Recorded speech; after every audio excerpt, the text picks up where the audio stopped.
Good morning. It's fall season, one of my favorite times of the year. And I brought this Fotopro E7 tripod out with me for the morning shoot. As you can see, we have a beautiful setup here. You know, huge mountain peaks, found this nice, serene, tranquil pond with some awesome reflections in it. And what I kind of envisioned this morning is that I want to get some shots of this primary peak here, but I also thought that maybe doing some panoramic stitches all the way around this pond to even capture this peak over here would look really nice.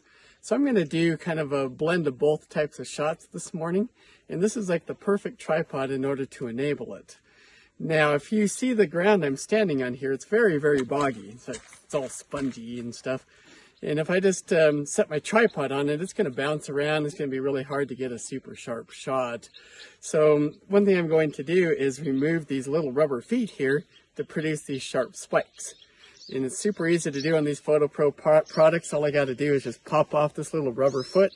And look at that. Voila, nice sharp spike. It's ready to go. And all I have to do is just dig that real good to this really soft, spongy ground.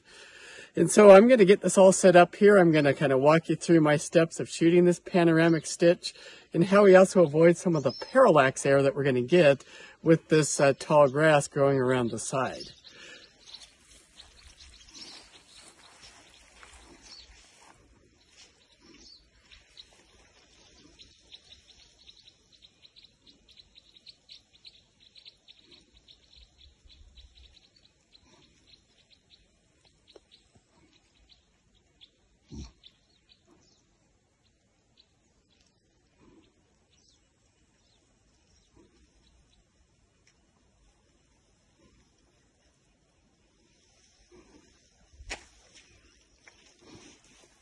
All right, so let's go ahead and get set up here. As you can see, I'm going to want maximum height in order to get up above the grass here so it doesn't interfere with the reflection. And so the E7 is a good tripod for that, just because, you know, it doesn't have a center column, but it can get me up nice and tall. So I'm going to extend this all the way out, like so, 3 leg sections.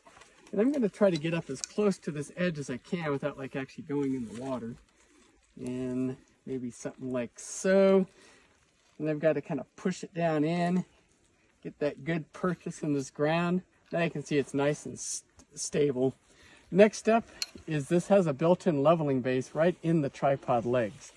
So I've got this giant level bubble here. I'm just going to level my camera, get that bubble right in the middle, as you can see right there.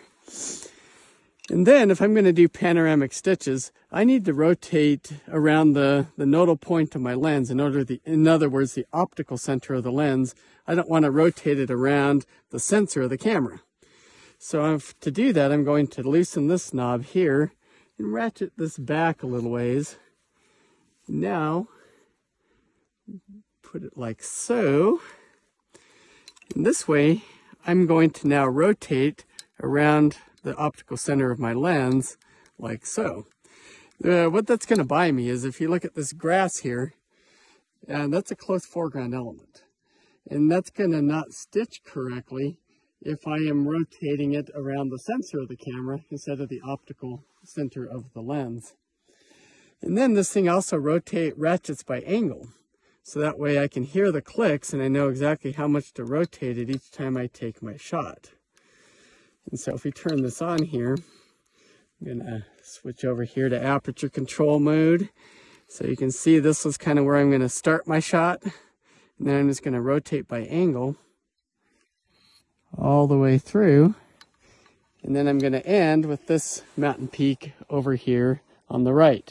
And I'm paying special attention that my mountain peaks are not getting interfered with this tall grass on the side. Super important when you're doing reflection shots, because the last thing you want to do is get home and be like, oh man, that piece of grass is right inside the peak, and then you got to spend 2 hours trying to fix it in Photoshop. So just a little bit of time in the field will definitely save you a lot of angst in the digital darkroom. So now all we got to do is wait, let's say maybe 3-4 minutes, and we're going to start getting that first rosy light hitting the tops of these peaks.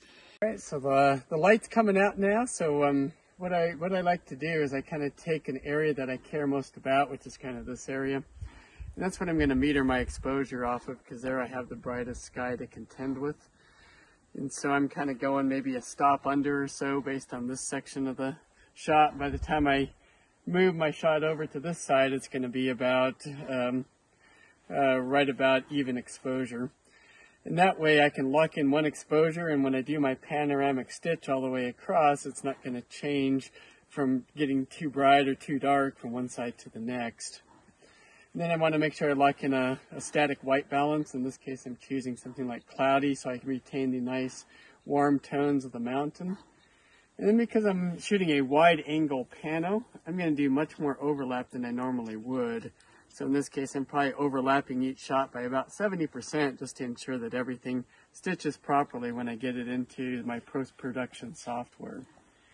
So let's go ahead and get started here. I'm going to take my first shot, do a 2-second delay so I don't have to jostle the camera. And then I'm just going to do about 70% overlap all the way across. See here, it's better to take too many shots than to not take enough and then have it not stitch properly. And then between each shot, I am making sure I lock it down because I don't want anything to cause any inadvertent shake. The worst thing you can do is take a pano and then have one shot in the middle that's like blurry and then you can't use it. And then I always go a little further beyond what I actually need, because it's easy to crop later, and it's hard to add more stuff on if you didn't take enough area on either the left or the right side. Now the water's getting super calm right now, so I'm going to hurry and take another set, and that way I have a few different shots to play with, you know. Later on I can pick my calmest glass-like reflection, because you never know when that wind is going to pick up again. So I'm just kind of busting through this really, really fast. And that's one thing I love about this little tripod setup, is that I can do this super quickly. As you can see here, it takes no time. I know every shot is perfectly level to the horizon. Every shot has the same degree of forward or backward tilt. And if I was doing this with a traditional ball head, it would take me probably 3 times as long to rattle this off. And I would have probably a lot more air in the shot as well. And one more over here. And then take a look at that water. Look how calm that is. This is money right now. So now the light's getting just a little bit brighter, so I'm probably going to have to give myself a little less time on the exposure. And that's one thing you always have to worry about when you're shooting in manual mode, is you always have to keep up with how the light's changing throughout your shoot. All right, we'll take another one here, take advantage of this beautiful glass-like reflection. And away we go. And also the thing I'm watching too is I don't want any wind blowing that grass in front of me, because that's going to also produce a less beautiful result. And with my Sony gear, I like shooting a little darker because it's really easy for me to bring out shadows. In this way, I don't worry about clipping any of these nice, beautiful highlights that we have going on. But you really got to know your gear. Some cameras don't do so well with the bringing out shadow detail.